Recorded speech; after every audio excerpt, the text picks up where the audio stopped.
ایران کے خلاف امریکہ اور اسرائیل کا گٹھ جوڑ پچھلے کئی دہائیوں پر مشتمل ہے، اور اس کی وجہ ایرانی انقلاب کے بعد ایرانی گورنمنٹ کا ایک بیانیہ کہ مرگ بر امریکہ مرگ بر اسرائیل، یعنی امریکہ مرد آباد اور اسرائیل مرد آباد۔ اس نعرے کی وجہ سے اسرائیل اور امریکہ ایران کو اپنا مستقل خطرہ سمجھتے ہیں۔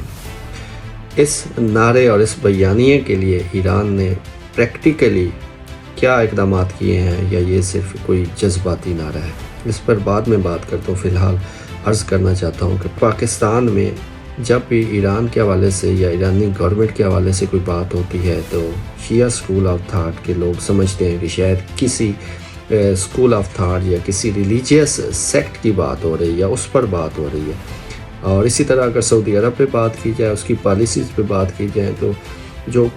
دوسرے دیگر اسکول آف تھاٹ ہیں وہ سمجھتے ہیں کہ یہ ان کے اسکول آف تھاٹ کو ٹارگٹ کیا جا رہا ہے۔ کوئی بھی گورنمنٹ وہ سیاسی گورنمنٹ ہوتی ہے، اس پہ بات بھی کی جا سکتی ہے، اس کی پالیسیز پہ بھی بات کی جا سکتی ہے۔ اگر آپ کو حق ہے کہ آپ افغانستان کی پالیسیز پہ بات کر سکتے ہیں، آپ عراق کی پالیسیز پہ بات کر سکتے ہیں، امریکی پالیسیز پہ بات کر سکتے ہیں،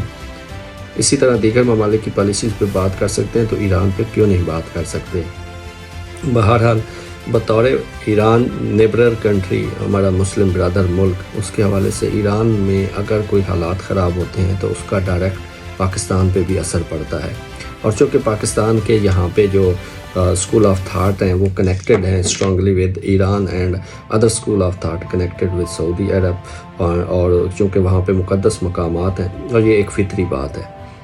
بہرحال پالیسیز پہ بات کی جا سکتی ہے، حکومت پہ بات کی جا سکتی ہے۔ اس حوالے سے کسی کو جذباتی ہونے کی ضرورت نہیں ہے، بلکہ زمینی حقائق کو مد نظر رکھتے ہوئے ہمیں بات بھی کر سکتے ہیں، اس پہ تنقید بھی کر سکتے ہیں، اور اس کے حوالے سے کوئی اپنا تجزیہ بھی دے سکتے ہیں۔ بہرحال ایران کی انٹرنیشنل پالیسیز میں سمجھتا ہوں کہ ایران ان میں بری طرح فیل رہا ہے، کیونکہ کسی بھی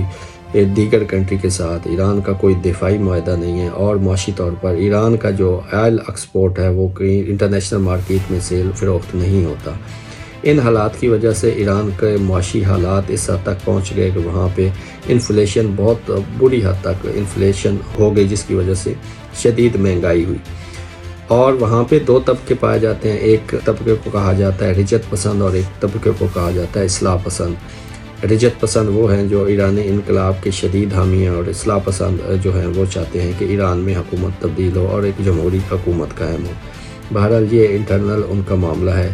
جو بھی عوام کی رائے اس کو مقدم سمجھا جانا چاہیے اور اس کو ویٹنگ دینی چاہیے۔ اس پر بات کرنے کے بجائے میں سمجھتا ہوں کہ ایران پر جو موجودہ امریکی ایگریشن کا تیاری ہے اس کی شدید مخالفت کرتے ہوئے، اور اس پہ مجھے یقیناً افسوس ہوگا اگر ایران پر حملہ ہوگا، لیکن اس کے زمینی حقائق یہ ہیں کہ ایران نے اپنی پالیسی میں اپنے آپ کو تنہا کر دیا، ویئر کہ اس کے مقابلے میں سعودی عرب اور دیگر ممالک جو عرب ممالک ہیں انہوں نے پوری دنیا کے ساتھ اپنے روابط رکھتے ہوئے اپنی ایگزسٹنس قائم رکھی ہے۔ اب اگر امریکہ کوئی فیصلہ کن اور اس طرح کا شدید حملہ کرتا ہے تو یقیناً اس کا نقصان ایرانی قوم کے ساتھ ضرور ہوگا، ایرانی قوم کو، اور ساتھ پاکستان بھی متاثر ہوگا اور اس کے پڑوسی ممالک بھی۔ یہ حقائق آپ کو سمجھنے ہیں کہ یہ کوئی جذباتی مسئلہ نہیں ہے، یا یہ کوئی مسئلہ کی بحث نہیں ہے۔ ایران نے جتنی پراکسیز دنیا کے مختلف ممالک میں اپنی پالی ہوئی تھی، پہلے تو 1 by 1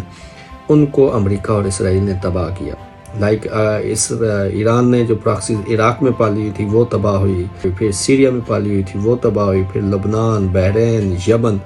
ان تمام ممالک میں جو ایران کا انفلوئنس تھا اور جو پراکسیز تھیں وہ ان کو ٹارگٹ کر کے امریکہ اور اسرائیل نے نیست و نابود اور ختم کر دیا۔ اس کے بعد اب ایران کے پاس کوئی ایسی پراکسی نہیں ہے جو ان کی سپورٹ میں کوئی کھڑی ہو سکے۔ بہرحال یہ ایران کی پالیسیز تھیں جو میں سمجھتا ہوں بری طرح ناکام رہی ہیں، اور جو مذہبی حکومتیں ہوتی ہیں وہ اپنے اقتدار کو قائم رکھنے کے لیے ہمیشہ جذباتی نعروں اور ایک مذہبی جذبات کو استعمال کرتے ہوئے اپنا حکومتی طاقت اس سے گین کرتے ہیں اور اپنا دوام بخشتے ہیں۔